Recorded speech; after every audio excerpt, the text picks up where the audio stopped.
Liquidation judiciaire, détresse humaine, trahison d'État au menu de ce Zoom avec Pierre Jovanovic. Bonjour Pierre. Bonjour Martial. Les choses sont sérieuses, des entreprises en liquidation judiciaire, vous en conviendrez avec moi Pierre, malheureusement notre pays en connaît chaque jour. Mais là, vous vous êtes rendu à Jouy-sur-Morin, c'est en Seine-et-Marne, au début du mois, à la rencontre des salariés de l'imprimerie Arjowiggins Security. Leur usine s'appelle Crève-Cœur. Et là, vous avez découvert c'est un le vrai lieu dit. crève-cœur. Voilà. J'ai découvert en effet un vrai crève-cœur noyé sous la neige avec des flammes, des ouvriers absolument désemparés, la tristesse dans les yeux. C'est vraiment une ambiance vraiment spéciale, hein, tout ce qui est grève et usine qui ferme. Et je précise que les ouvriers, comme on va le voir derrière nous, ne sont pas en grève. En fait, ils ont appris leur liquidation judiciaire d'un seul coup, le 16 janvier 2019. Alors que notre ministre des Finances, Monsieur Bruno Le Maire, avait promis donc à l'ensemble des ouvriers et des syndicats qu'il fera tout pour sauvegarder cette usine qui est très importante, puisqu'il y a 240 personnes, et que si 240 personnes perdent leur emploi dans un petit village comme Jouy-sur-Morin, eh bien c'est 600, 700 autres personnes qui vont perdre leur emploi dans toute cette zone de Seine-et-Marne. Mais la raison pour laquelle je me suis rendu, parce que vous savez bien, je faisais la liste des licenciements, d'ailleurs, qui est de retour sur quotidien.com, mais là, je me suis vraiment rendu sur sur les lieux, à l'imprimerie même, parce que cette imprimerie, elle a quelque chose de particulier. C'est une imprimerie, ça c'est clair, on ne l'avait pas dit encore, mais une imprimerie très spécifique. Alors voilà, c'est une imprimerie qui est également fabricant de papier. Alors c'est typique des imprimeries qui fabriquent des billets de banque. Et cette imprimerie, elle fabrique des billets de banque. Elle fabrique tous nos passeports, votre passeport, le mien et tous ceux de M. Benalla. Hein, d'ailleurs, ça aurait été intéressant j'aurais dû ramener quelques cendres. C'est un bon client, semble-t-il. Hein. Oui, c'est un bon client là pour les passeports. Et surtout, toutes les cartes grises. Voilà, c'est toutes les cartes grises. Et donc, l'un des salariés m'a expliqué qu'aujourd'hui, l'État n'a qu'un mois de stock de cartes grises devant eux, et que toutes les cartes grises qu'ils vont imprimer ensuite seront des vraies fausses cartes grises, puisqu'elles n'auront pas les filigranes. Alors, ce qui distingue en fait cette imprimerie de toutes les autres imprimeries, et de toute la différence, en fait, et ce qui explique un peu mon pull de vice-amiral, hein, on va dire ça, très militaire, c'est parce qu'en fait, pour moi, c'est une installation militaire. Et c'est d'autant plus une installation militaire qu'il y a encore peut-être 50 ans, 60 ans, le gouvernement français appelait ce type d'imprimerie les imprimeries patriotiques. Pourquoi imprimerie patriotique ? Ben justement parce qu'elles imprimaient des documents ultra confidentiels. Vous imaginez, vous imprimez tout ce qui est papier en fait spécifique pour le passeport, pour les cartes grises. Enfin, je veux dire, c'est quand même quelque chose de hautement sensible, et c'est du niveau de la défense nationale. D'ailleurs, cette imprimerie, pour vous montrer, vous donner une idée vraiment bien précise. Vous avez des grillages partout. C'est comme une installation militaire. C'est un peu comme la DGSE, hein, ceux qui ont suivi le feuilleton de Canal+, hein, autour de la piscine la piscine Mortier, mais le boulevard Mortier, la caserne Mortier. C'est exactement la même chose. C'est comme une centrale. Leur installation est typique, est identique à celle de la centrale nucléaire de Nogent. Voilà. Il y a qu'une seule entrée, donc qui est contrôlée. Et lorsque j'y étais, avec les ouvriers et les salariés qui brûlaient justement les bobines de cartes grises d'or. Il y avait 2 policiers de la DCRI qui étaient à l'intérieur donc de l'usine et qui surveillaient en fait tous les papiers qui sont là. Parce que ce qu'il faut savoir, c'est que cette imprimerie, eh bien, elle est encore plus capitale que pour les passeports. Elle aurait pu imprimer, en imaginant que Monsieur Macron se prenne une claque magistrale au 26 mai prochain lors des élections européennes et que la France décide de sortir de l'Europe, de la zone euro, eh bien, cette imprimerie aurait pu fabriquer tous les nouveaux francs pour la France, et en liquidant cette imprimerie juste 3 mois et demi, 4 mois avant les élections, eh bien, on supprime à la France toute possibilité de revenir en On va revenir arrière. sur le fond, Pierre. On va revenir sur le fond. Bon, pour l'instant, c'est imprimé. On comprend bien, elle fabrique du papier hautement sécurisé, anti-fraude. Anti-fraude, on absolument, voit bien qu'il y a avec un toutes sortes de actif. techniques. Il y a un actif humain de 140 personnes, ouvriers et cadres. Il y a un actif industriel. Attendez, C'est- plus de plusieurs centaines de millions d'euros, absolument. Et alors, on s'aperçoit, première chose, c'est que moi je suis peut-être un peu naïf, mais je pensais que ce genre d'imprimerie peut être nationalisé, une Mais moi imprimerie aussi. nationale. Or, Même je aussi, m'aperçois... j'ai découvert avec vous Voilà. qu'elle a été vendue depuis des Alors, années. elle appartenait jusque-là au groupe Sequana. Sequana, c'est en fait, derrière Sequana, c'est... Il y avait la banque Worms. C'était le nouveau nom de la banque Worms et de toutes les filiales de la banque Worms qui a changé de nom pour se donner une nouvelle vertu, et ainsi de suite. Et la banque Worms, bien entendu, a vendu cette imprimerie et à différents actifs, dont une partie de l'État, parce qu'il y a quand même une partie de l'État. Vous savez, c'est ces fonds d'investissement risqués, vous voyez, comme pour les startups, en fait, ce qui est une aberration, alors que cette imprimerie aurait dû être nationalisée dès le départ.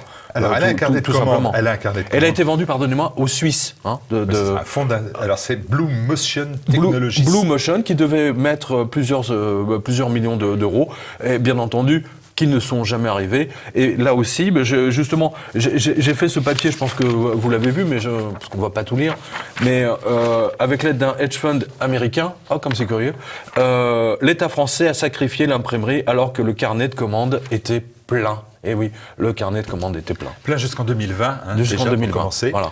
Et donc, ils l'ont vendu à ce fonds d'investissement suisse qui avait, si j'ai bien compris, qui devait investir de l'argent dans la société. C'était l'engagement initial. Absolument. Il n'a pas été tenu. En aucune façon, bien entendu. Allez les chercher en Suisse, les responsables. Et bien évidemment, ils ont tenu à aucun moment au courant les syndicats, les salariés, les cadres. Ah non, mais les syndicats et les cadres se sont tous retrouvés. Si, le patron de l'imprimerie était au courant, parce que lui, déjà, dès le mois de septembre, il avait déjà préparé les papiers pour la liquidation judiciaire. C'est ce qu'ont découvert les ouvriers et les syndicalistes. Là, au mois de janvier, que la liquidation judiciaire... Attendez, je précise bien que le patron n'avait même pas demandé à ce qu'il y ait une prolongation, qu'il fasse des licenciements, qui remettent tout ça d'aplomb, et ainsi de suite. Non, pas du tout. Et comme on va le voir, c'est organisé par l'État français, et c'est pour ça que j'ai écrit clairement dans ce papier que Bruno Le Maire est un traître. D'ailleurs, la juge de Nanterre, donc au tribunal, a dit « Je n'ai jamais vu une imprimerie, une entreprise, c'est même pas une imprimerie, une entreprise être liquidée aussi rapidement avec autant de personnes. Une imprimerie, Bernard là, qui m'a expliqué, parlant d'une autre imprimerie... Bernard, c'est un syndicaliste. C'est un syndicat, voilà. Elle a une imprimerie qui fabriquait, par exemple, du papier pour carton à pizza, vous voyez, enfin, ce genre de papier craft. Eh bien, ça a pris 18 mois pour qu'il y ait la liquidation judiciaire. Il y a eu d'abord des licenciements, une prolongation, observation, etc. Enfin, le truc classique, quoi. Mais là, non. En 5 minutes, ça a été non, on veut que ce soit liquidé, vite, puis on se casse. C'est vraiment c'est pour ça très que là- Mais c'est énorme. C'est Et c'est absolument pour ça que énorme. là, je vois bien, vous dites, bon, c'est le rôle de l'État, de Bruno Le Maire, vous le citez, vous le mettez en accusation, vous dites Mais je qu'il a l'accuse, trahi oui, son clairement. pays. Ouais. D'autant qu'il Mais les a vus pourquoi au il mois de aurait- décembre. Ah, mais pourquoi il l'aurait? Alors, je me fais l'avocat du diable, je le dis bien, je me fais l'avocat du diable, je ne vais pas défendre Bruno Le Maire. J'essaie de voir quel est le moyen, non pas de le défendre, mais d'essayer de comprendre son point de vue. Pourquoi il aurait intérêt à liquider une imprimerie stratégique pour les intérêts de la France et qui a des clients vers l'extérieur aussi, puisqu'on fait les billets, elle fait les billets pour d'autres pays, on le verra sur les images notamment. Alors, il y a un double problème. Bruno Le Maire a rencontré justement les syndicalistes et les ouvriers fin décembre et leur a juré craché. Donc, c'est un peu comme Pasqua, quoi. Les promesses n'engagent que ceux qui y croient, qu'il fera tout pour sauver leur usine, etc. Il n'avait qu'un seul coup de fil à passer. Il pouvait tordre autant de bras qu'il le voulait. Macron pouvait tordre autant de bras aussi bien à Francfort qu'à Bruxelles. On dit, nous on a besoin de cette imprimerie, elle imprime nos passeports, c'est de la défense nationale. Il est hors de question que cette imprimerie ferme, d'autant qu'il y a toute une technologie, puis des brevets. Et attention, il y a des brevets qui ont été bien entendu vendus. Nous on a besoin de ça. Je veux que la Banque Centrale Européenne imprime pour, 500 millions de de factures chaque année de billets de banque chez nous, voilà. Enfin, qu'elle fabrique du papier pour les billets de banque. Et c'était simple. Et là aussi, quand j'ai interrogé les ouvriers, et d'ailleurs, on va le voir derrière nous, il y a un panneau, la Banque de France m'a tué. Très intéressant, c'est la première fois que je voyais ça. C'était vraiment précis. Le patron ne voulait surtout pas travailler avec la Banque de France. C'est définitivement plus que suspect, je dirais même c'est signé, quoi. Parce qu'en travaillant avec la Banque de France et imprimer du papier pour fabriquer des euros, c'est sûr. N'oubliez pas, Varoufakis, lorsqu'il était ministre des Finances en Grèce, il voulait absolument sortir, il voulait revenir au drachme. Le problème auquel ils se sont heurtés, c'est que, bien entendu, la Grèce a été nettoyée de ces imprimeries qui auraient pu fabriquer effectivement du papier pour des drachmes. Et donc c'est pour ça qu'il était question d'aller fabriquer les nouveaux drachmes en Russie. Donc là, ça tenait plus la route, vous voyez. Ils ont perdu leur souveraineté. Et là, la France vient de perdre une souveraineté absolument majeure. Et je dis à tous les militaires qui nous regardent, parce que je sais que, et gendarmes d'ailleurs, parce qu'ils sont beaucoup à nous suivre, je dis, mais qu'est-ce que vous diriez si demain, par exemple, l'État décidait de privatiser la DGSE? C'est-à-dire que on prend la caserne Mortier, on dit, voilà, tout ce qu'il y a dedans, on vend 51% à un hedge fund américain, au hasard, bien entendu, et ensuite, au bout de 15 ans, 20 ans, vous fractionnez, vous vendez tout le reste en tranches. Et c'est exactement ce qui s'est passé avec cette imprimerie. C'est absolument scandaleux. C'est un des derniers bastions de l'État, je veux dire un fleuron de l'État qui vient de la France, qui vient de tomber littéralement. Je trouve ça mais gravissime, mais en même temps je ne suis pas du tout surpris. Et c'est signé. C'est 4 mois avant les élections européennes. Voilà. Hors de question qu'on fabrique du papier qui pourrait nous permettre de réimprimer notre monnaie. Et il existe encore, je pense, alors je ne sais pas si à Chamalières il fabrique du papier, non, je sais qu'il fabrique de la monnaie, mais là aussi on a perdu toute capacité à réimprimer des billets de banque.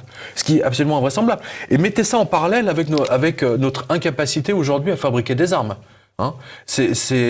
Tout est. Vous savez, j'ai mis comment vous assurer qu'un pays a été définitivement mis en esclavage à votre profit. Lui supprimer sa monnaie, bien sûr, donc chose faite. La gestion de ses banques, chose faite. Lui voler sa bourse. Chose faite, et au final lui détruire toute imprimerie high-tech qui lui permettrait de fabriquer des nouveaux billets de banque et surtout le papier, parce qu'avant d'imprimer, c'est le papier qui compte. On va le voir derrière nous. Et Arjo Willings Security fabrique justement de la pâte à papier hautement sécurité avec du filigrane, ce qu'on appelle le. Je sais pas si vous vous souvenez, vous avez dû avoir ça, je pense que nos lecteurs aussi. Vous savez, les cahiers Clairefontaine. Oui, bien sûr. Vous vous souvenez, quand on regardait à travers, on voyait la jeune femme avec sa jarre qui versait de l'eau en filigrane. Arjo Willings Security, c'est ça, mais puissance 10 000 en termes de filigrane et de papier sécurisé. Un savoir-faire de 400 ans. Mais c'est l'imprimerie. Exactement, vous avez raison, j'ai oublié de le dire. C'est une imprimerie vieille de 400 ans. C'est 4 siècles, vous vous rendez compte? Et là aussi, vous faites bien de le remarquer parce que, regardez bien, Saint-Gobain.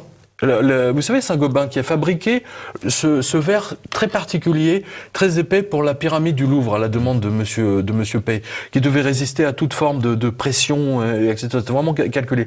Eh bien, Saint-Gobain, qui a été fondé par Colbert, n'oubliez pas, pour fabriquer les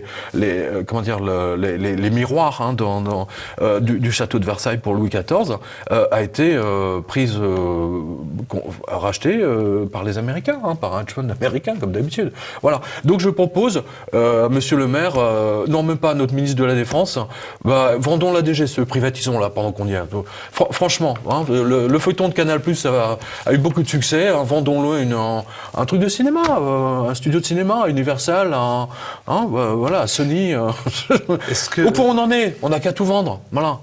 Est-ce que aujourd'hui, c'était le cas il y a quelques jours, les ouvriers bloquaient le site, puisque le 6 février, ils ont brûlé même du papier pour billets de banques étrangères, parce qu'ils fabriquaient aussi mais ils fabriquent Israël, beaucoup le Mexique, de papier. l'Indonésie. Les Saoudiens, ils fabriquent de la monnaie tous les billets de banque de l'Arabie Saoudite.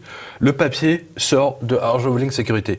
Le papier, les rotatives pour imprimer les shekels de la Banque centrale d'Israël sortent de Arjo Willings et les ont brûlés C'est des énormes bobines. Joyeusement, c'est des bobines qui font 1 tonne, 2 tonnes, et ça brûle longtemps. Hein. C'est hautement sécurisé, donc du coup, ça brûle vachement longtemps. Quoi. Vous avez rencontré les syndicats, là-bas, c'est la CGT qui représente les ouvriers. Vous avez rencontré les ouvriers. Est-ce que vous avez le sentiment, ce que rapporte aussi la presse, ce que j'ai lu, c'est-à-dire que l'espoir, il a totalement disparu. Disons, la revendication aujourd'hui, c'est une prime de licenciement, et ce n'est pas rien de demander une prime de licenciement de 50 000 € par salariés. Est-ce que vous avez vu, vous, cette même détresse et puis cette même obligation d'indemniser, bien évidemment, les salariés ? Déjà, les salariés ne sont pas payés par l'imprimerie parce que cette trésorerie a été vidée. Donc, elle est payée par la caisse, vous savez, qui prend en charge tout le... Voilà. C'est ce qu'ils veulent obtenir. Alors, il y a les politiques locaux, effectivement, les aident, mais bon, ça va pas très loin. Ils découvrent... je trouve que ces politiques découvrent le truc la dernière seconde, quoi. C'est pathétique, ils devraient s'en occuper bien avant.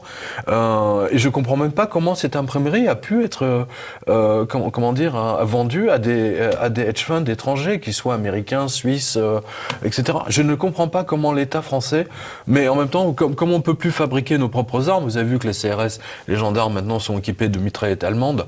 Je peux vous dire qu'à Francfort, ils se marrent bien quand même. Hein. C'est une sacrée revanche pour eux. Hein, voilà. Et donc concrètement, si aujourd'hui on se remet dans la situation, on considère qu'un bloc important au mois de mai prochain décide de sortir de l'Europe, c'est une hypothèse que j'évoque, on revient au franc, on ne peut plus les faire fabriquer en France. Ça prendra vraiment beaucoup de temps.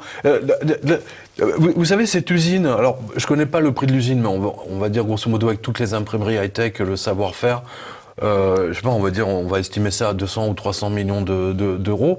Mais cette imprimerie, elle va être dépecée. Les machines, elles vont être vendues à Dieu seul sait qui. Tout ça va partir à l'étranger ou en Europe, enfin peu importe, ou détruit, ou tout simplement détruit. Donc c'est un savoir-faire qui va quitter, non seulement qui va quitter la France, mais qui va être détruit. C'est-à-dire qu'on ne saura plus le faire aussi bien. Voilà, c'est ça l'idée.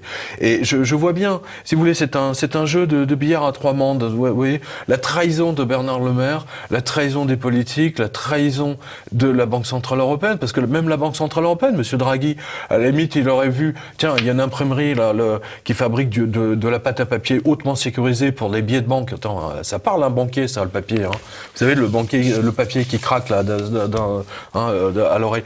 Il dit, mais il faut la sauver. Non, pas du tout. Bam, on la coule. Tout a été organisé. C'est ce que j'ai vu. Hein. J'ai vraiment regardé. Puis j'ai d'autres confrères, d'autres collègues de la presse spécialisée justement qui en parlent. Et eux-mêmes sont extrêmement surpris. Et croyez-moi, ils connaissent leur secteur infiniment mieux que nous. Et alors, question idiote, où est-ce qu'on fait faire nos passeports, nos cartes grises ? On a d'autres endroits mais c'est une très bonne question. Où on sous-traite à des pays étrangers ? Non, mais justement, ils vont être amenés, pour les cartes grises, notamment à acheter du papier à une imprimerie étrangère. Voilà. Vous voyez, c'est-à-dire que, par exemple, je dis n'importe quoi, l'État français va dépenser 100 millions pour acheter du papier pour les passeports ou les cartes grises, d'accord ? Si on les achète en Espagne ou en Italie, où ils ont encore des imprimeries high-tech, eh bien, ces 100 millions iront dans les poches des ouvriers espagnols ou italiens, et ça ne va pas revenir en aucune façon dans l'économie française. Voilà comment on est en train d'affaiblir la France. C'est la destruction systématique de toutes les usines, de tout ce qui est high-tech est en train de soit être vendu, soit être détruit pour nous amener... C'est vraiment... c'est le grand dépeçage. C'est le grand dépeçage et vous savez, vous ne pouvez même pas répondre parce que vous avez les mains liées dans le dos, quoi.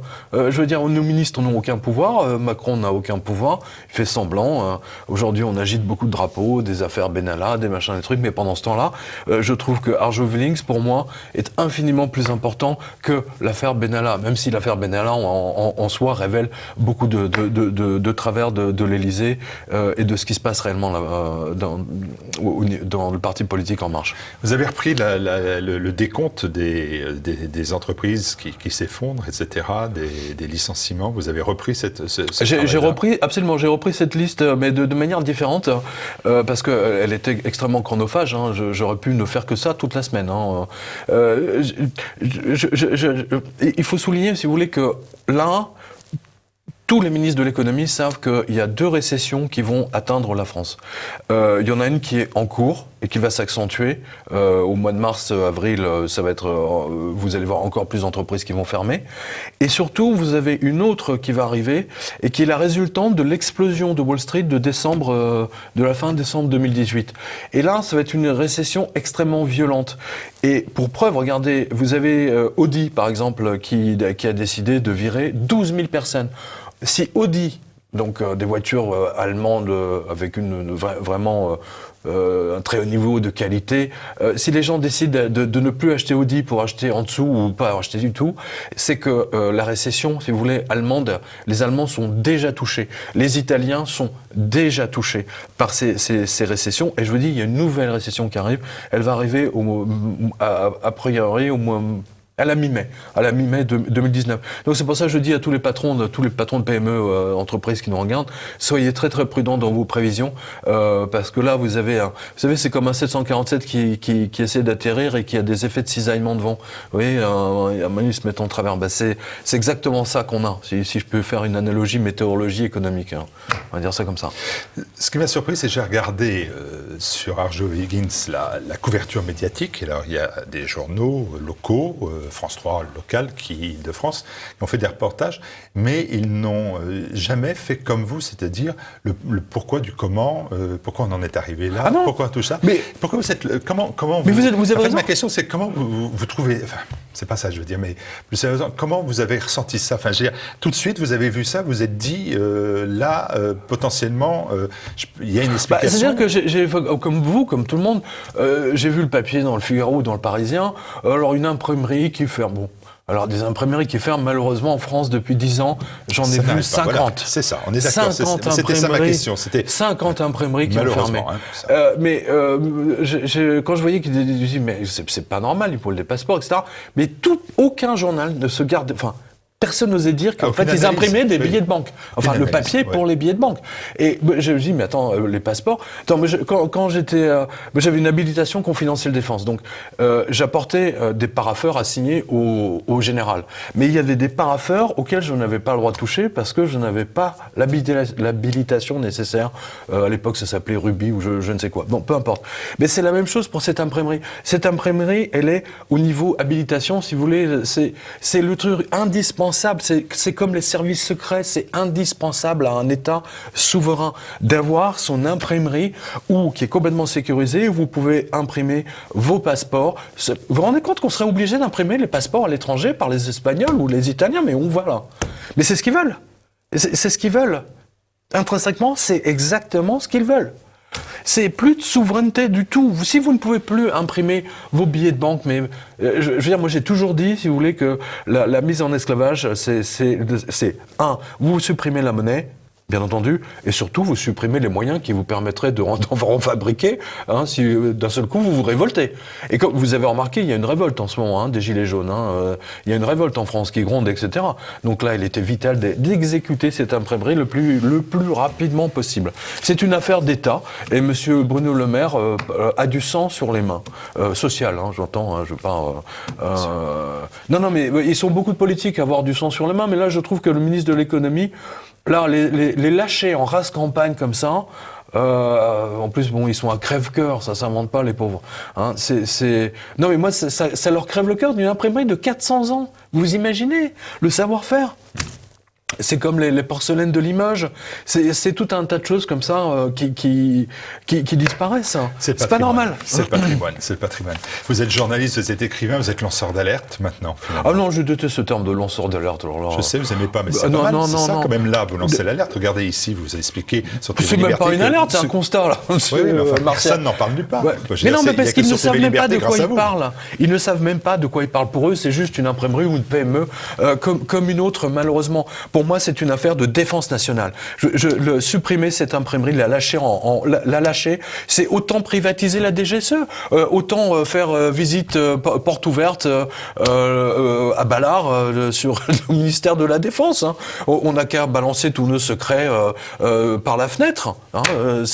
Non, mais c'est absolument génial. Il y a vraiment une suppression totale de la souveraineté de la France. Et je vous dis, là, on touche. Hein, c'est le Blightmaster, c'était sa phrase fétiche, le diable diable est dans les détails. Voilà. N'oubliez pas, le diable est un ange avant tout. Hein. Donc c'est vraiment, c'est très fin. C'est très fin. C'est très fin. Déchu. Oui, déchu, mais déçu. Peut-être. Mais en tout cas, nous, on est déçus, là, pour le coup, de voir notre ministre des Finances, Monsieur Le Maire. Pourtant, franchement, je pensais que là... il sauverait cette imprimerie parce que se rendant compte en fait de l'importance capitale stratégique de souveraineté pour le pays.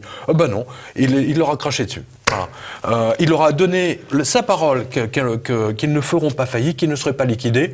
Et le 16 janvier, bam, ça a terminé. Et l'autre, évidemment, ils ne les prenaient plus au téléphone. Hein. Ils ont essayé de l'appeler. Les gens de la CGT à Argevlings, le cabinet de Monsieur Le Maire est aux abonnés absents. C'est le cas de le dire. Voilà. On comprend des fois la colère. Merci beaucoup, Pierre Jovanovic. Merci beaucoup. Merci à vous. Puis je salue donc tous les de faire savoir tous les salariés d'Argevlings. J'espère qu'ils vont surtout pouvoir reprendre cette imprimerie, c'est vital. Et j'espère qu'un homme d'affaires un peu intelligent va pouvoir racheter cette imprimerie, que tout ce savoir ne parte pas à l'étranger. Il est vital qu'on ait encore une imprimerie de ce type qui fabrique du papier sécurisé pour tous nos... On a déjà, vous me direz, toutes nos frontières sont ouvertes. Les migrants, on leur donne des papiers sans leur rien demander. J'ai une amie qui a essayé d'avoir ces papiers pour refaire un passeport, mais on l'a envoyé bouler. Donc vous voyez, les migrants, ils ont droit à tout. Là, pareil, les salariés d'Argevlings, on les dégage. On s'en fout. C'est un nouveau monde. Ils sont en train de préparer un nouveau monde, mais ils ne se rendent pas compte que leur nouveau monde est en train de s'écrouler sur eux. J'espère. N'oubliez pas, oui. Vous savez, le 11 septembre, ce à quoi on a assisté, hein, l'effondrement des tours, n'oubliez pas, ces tours, elles s'appelaient le World Trade Center, hein, les tours, le commerce mondial. Mais si on prend en valeur absolue, c'est le commerce mondial qui s'est écroulé. Et là, on voit avec toutes ces crises les unes après les autres, toutes ces entreprises qui font faillite, Wall Street qui explose encore au 28 décembre, etc. On voit vraiment qu'il y a un sacré souci. Et l'Italie est la première qui, à mon avis, va exploser en cours de route. Merci Pierre Jovanovic. Partagez cette vidéo, bien évidemment. Faites savoir. Ah oui, faites-le savoir, oui. Merci beaucoup. Merci à vous.